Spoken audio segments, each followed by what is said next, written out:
Pemirsa, taksi online dihadang sejumlah pengemudi ojek pangkalan di Stasiun Tiga Raksa, Kabupaten Tangerang, Banten. Pengemudi ojek membuka pintu mobil secara paksa, meminta penumpang wanita yang membawa bayi turun.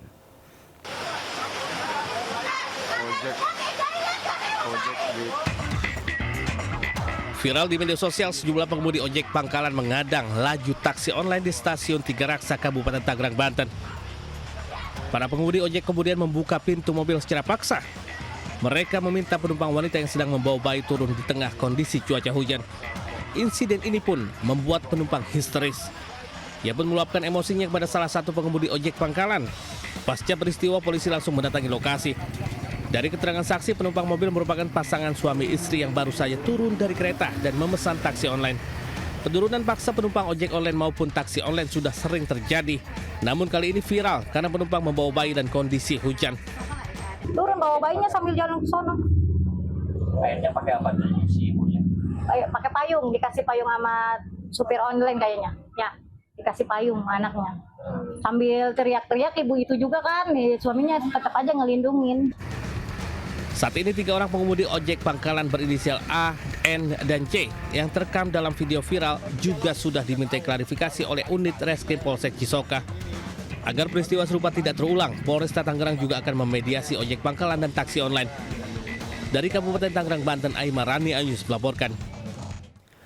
Kebakaran hebat melanda kawasan Pasar Gaplok, Senen, Jakarta Pusat dini hari. Tak hanya meluluh lantaikan 3 kios pedagang, amukan si jago merah juga hanguskan sebuah pos polisi beserta 1 unit mobil patroli.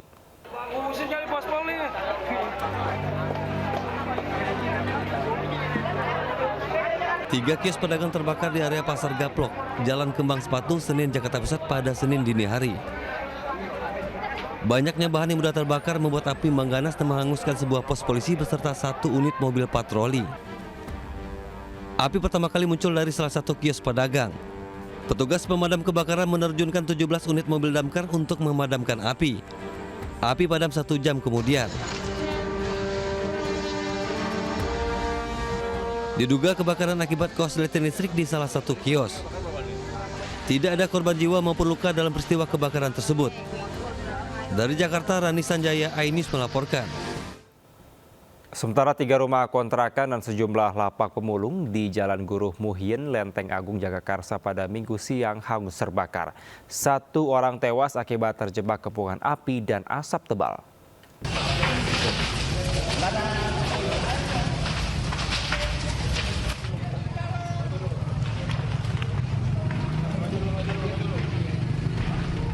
Kobaran api membakar 3 rumah kontrakan dan sejumlah lapak di kawasan permukiman warga Jalan Haji Muhyin, Lenteng Agung, Jagakarsa, Jakarta Selatan. Banyaknya material yang mudah terbakar membuat api semakin membesar dan sulit dipadamkan.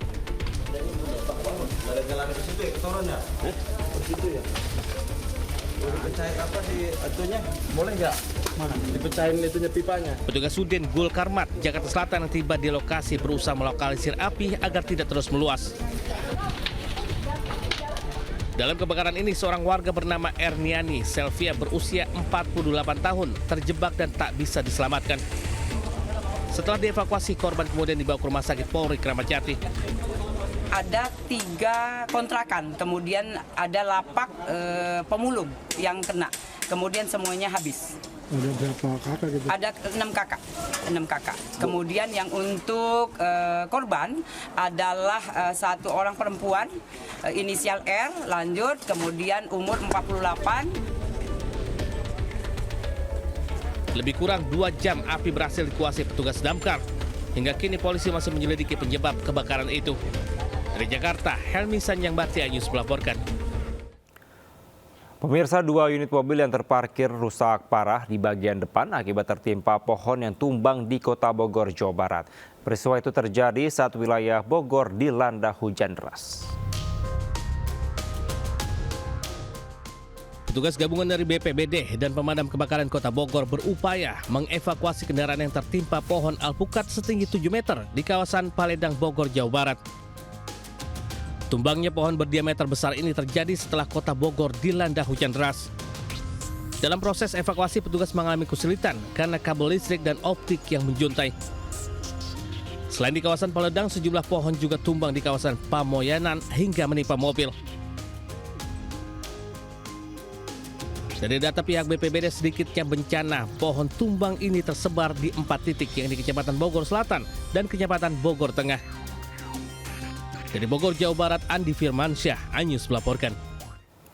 Pertandingan sepak bola antar kampung di Pagedangan, Kabupaten Tangerang, Banten berujung ricuh. Supporter dari salah satu tim masuk ke tengah lapangan untuk mengejar wasit tidak terima kepemimpinan wasit yang berat sebelah.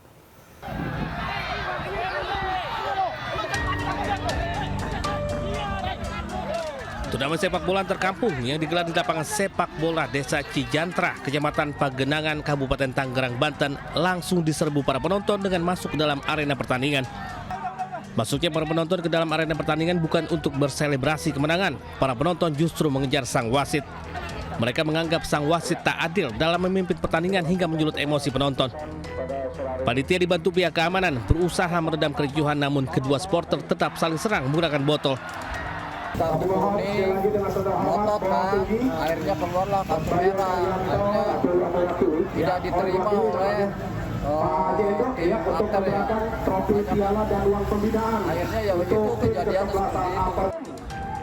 Selanjutnya pertandingan antara Denis FC dari Tangerang Selatan melawan Anak Rantau FC dari Tangerang Raya harus dihentikan di babak kedua lantaran kericuhan mewarnai pertandingan. Dari Kabupaten Tangerang, Banten, Aima Rani, iNews melaporkan.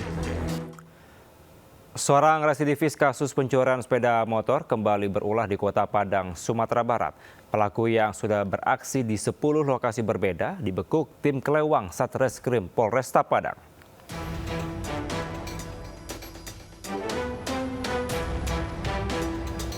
Aksi pencurian sepeda motor di sebuah rumah kos di kawasan Air Paca, Kecamatan Koto Tangah, Kota Padang, Sumatera Barat terekam kamera pengawas. Pelaku menggunakan penutup kepala lalu dengan cepat membawa kabur sepeda motor milik penghuni kos. Mirisnya aksi serupa ternyata sudah dilakukan pelaku sebelumnya di lokasi yang sama dan berhasil membawa kabur 1 unit motor. Berdasarkan rekaman kamera pengawas dan penyelidikan di lapangan, tim Kelewang Satreskrim Polresta Padang meringkus pelaku berinisial AT di rumahnya di kawasan Kota Tangah. Pelaku yang merupakan residivis mengaku telah melakukan pencurian di 10 lokasi berbeda di wilayah hukum Kota Tangah. Dengan total 10 unit motor curian telah dijual keluar kota. Untuk pelaku melancarkan aksinya dengan modus pada malam hari berjalan kaki sendirian. Dilihat kos atau rumah pribadi dalam keadaan kosong, pelaku memanjat dinding atau pagar rumah korban dengan memakai penutup kepala seperti ninja. Akibat perbuatannya, pelaku dijerat pasal 363 KUHP tentang pencurian dengan pemberatan dengan ancaman hukuman di atas 5 tahun penjara.